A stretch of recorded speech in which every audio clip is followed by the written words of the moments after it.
Halo semuanya, perkenalkan nama saya Gus Rajan dan rekan saya Ahmad Sabaha. Kita dari kelompok 13 akan memaparkan materi singkat dari kebijakan pengelolaan lingkungan. Dan untuk materi yang akan kita bawakan yaitu ada aspek-aspek, ada tujuan, dan ada implementasinya juga. Kita langsung aja ke materinya ya. Nah, yang pertama ada pendahuluan.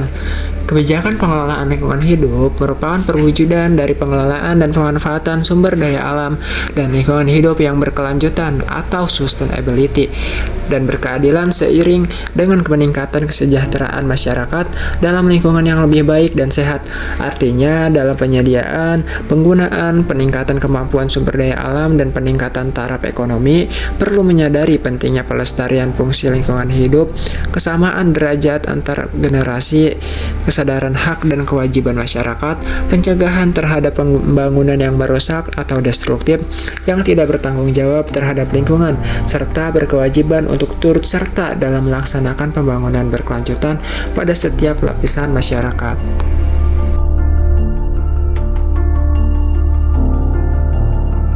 Selanjutnya ada aspek-aspek kebijakan pengelolaan lingkungan hidup. Yang pertama ada pemanfaatan.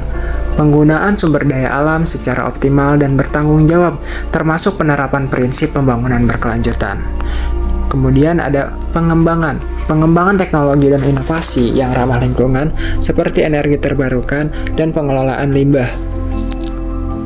Kemudian ada pemetaan dan perencanaan penggunaan ruang yang mempertimbangkan keberlanjutan lingkungan seperti zonasi industri, pertanian, dan permukiman.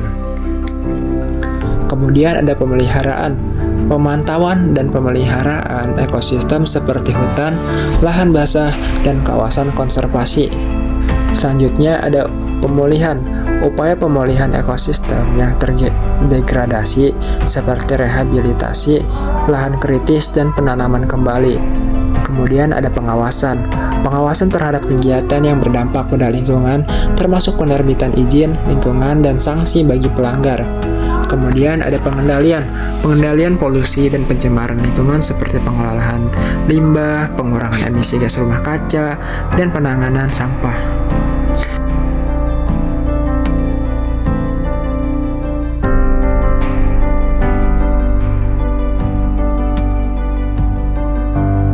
Kemudian ada tujuan dari kebijakan pengelolaan lingkungan.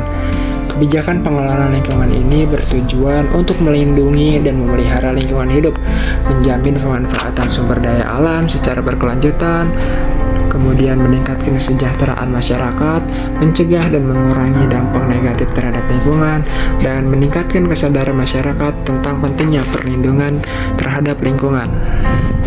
Selanjutnya ada dampak tidak diterapkannya kebijakan pengelolaan lingkungan. Yang pertama, ada kerusakan lingkungan secara masif.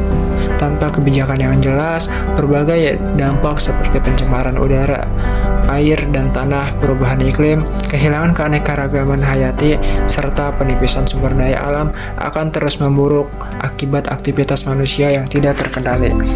Yang kedua ada munculnya konflik sosial dan ketimpangan. Tidak adanya aturan lingkungan dapat memicu konflik sosial, baik akibat perebutan sumber daya alam maupun dampak lingkungan yang tidak merata pada kelompok masyarakat tertentu. Yang ketiga, ada penurunan kualitas kesehatan masyarakat.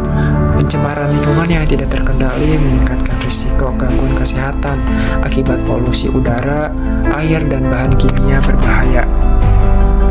Yang keempat, ada ketidakstabilan ekonomi dan investasi. Ketidakteraturan lingkungan berdampak pada ketidakpastian investasi dan meningkatkan biaya operasional akibat bencana lingkungan dan penurunan sumber daya alam. Yang kelima, ada rusaknya tata kelola pemerintahan. Ketiadaan kebijakan menyebabkan ketidaksinkronan antara lembaga, lemahnya pengawasan, serta rentannya keputusan lingkungan terhadap kepentingan sesaat. Yang terakhir atau keenam, ancaman bagi pembangunan berkelanjutan. Tanpa kebijakan lingkungan yang strategis, pembangunan ekonomi jangka panjang terancam karena degradasi sumber daya alam yang menjadi fondasi aktivitas ekonomi. Lalu ada implementasi kebijakan pengelolaan lingkungan. Perlu melibatkan seluruh pemangku kepentingan, termasuk pemerintah, sektor swasta, dan masyarakat sipil. Membutuhkan kerjasama yang erat dan dialog yang berkesinambungan, memperkuat pengawasan dan penegakan hukum, mendorong penerapan teknologi ramah lingkungan, meningkatkan partisipasi masyarakat. Dengan implementasi yang efektif, kebijakan pengelolaan lingkungan dapat berkontribusi pada pembangunan berkelanjutan dan menjaga kelestarian lingkungan untuk generasi mendatang. Oke, tadi penjelasan tentang kebijakan pengelolaan lingkungan. Semoga video ini bisa bermanfaat bagi kita dan kita bisa lebih menjaga lingkungan agar tetap lestari. Terima kasih sudah menonton.